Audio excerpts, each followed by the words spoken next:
in time to the first two golden ages of television, where we'll illustrate how All in the Family gave rise to The Cosby Show, which in turn gave rise to Blackish. We'll talk about how Hill Street Blues gave rise to The Sopranos, Seinfeld gave rise to Always Sunny in Philadelphia, and the original Twilight Zone gave rise to Black Mirror. But primarily, we're going to celebrate the outstanding television produced during the 20 years between 1999 and 2019, discussing and exploring what made so many of these shows, so many of the shows produced in those twin decades, so incredibly, indelibly golden. There are four central pillars that I intend to cover in these lectures, four main ideas, four paradigm shifts that created this third golden age. And these four pillars are very different from the pillars of the previous golden ages. The first in the 40s and 50s, and the second in the 80s, which we'll get to.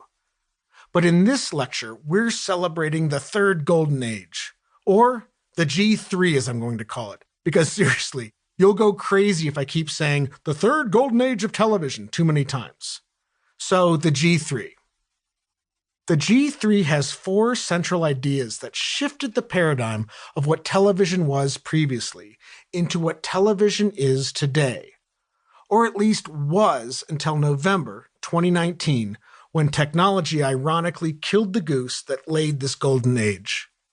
But we'll save that topic for our final lecture. So back to the four central pillars of G3, which we'll explore in more depth in each lecture. But here they are. Pillar number 1, story complexity. Pillar number 2, character complexity. Number 3, creative innovation.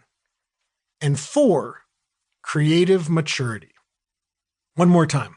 Story complexity, character complexity, creative innovation, and creative maturity.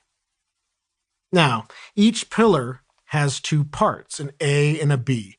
And I think it's important that we all understand and agree on these 8 concepts before we can start applying them to the shows that we'll be discussing. So let's start by defining the 4 pillars: story complexity, character complexity, creative innovation, and creative maturity. And as I do, I'll fold in their subcategories as well. We'll begin with story complexity. You see, there are many ways to make a story complex, through premise, ideologies, themes, what have you. But 2 simple ways to complicate a tale that were perfected during G3 are A, ensemble casting, and B, utilizing the storyteller's voice. In fact, both of these approaches were stolen from filmmakers, but one was elevated to an art form during the transition. You see, ensemble casting was made for television. The idea of ensemble casting, simply put, means that there is no star of the show. The entire group is the star. Each character is a square in the quilt, and the audience uses the entire quilt to warm themselves. The blockbuster show Friends is an excellent example. And so is the insidious prison drama Oz, 2 shows that really laid the groundwork for G3 in this regard. And they were both on the air at its inception in 1999. But don't confuse this idea with shows that have a large cast, or shows that have a lead character with lots of friends.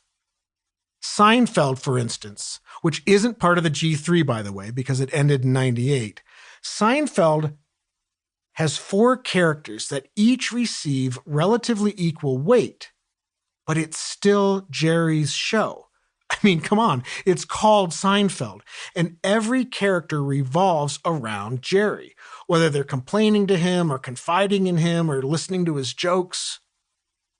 Similarly, the show Blackish has 8 regular characters, so it feels like an ensemble, but the story itself is really about the parents, Rainbow and Dre, and how they deal with raising their 4 kids under the watchful eye of Dre's parents. It's an ensemble of sorts, but the linchpins of the show are Rainbow and Dre. The story always revolves around them, and specifically around. Para seguir escuchando este audiolibro gratuitamente, haz clic en el enlace de la descripción y podrás escucharlo completo sin coste gracias a la prueba de 30 días de Audible.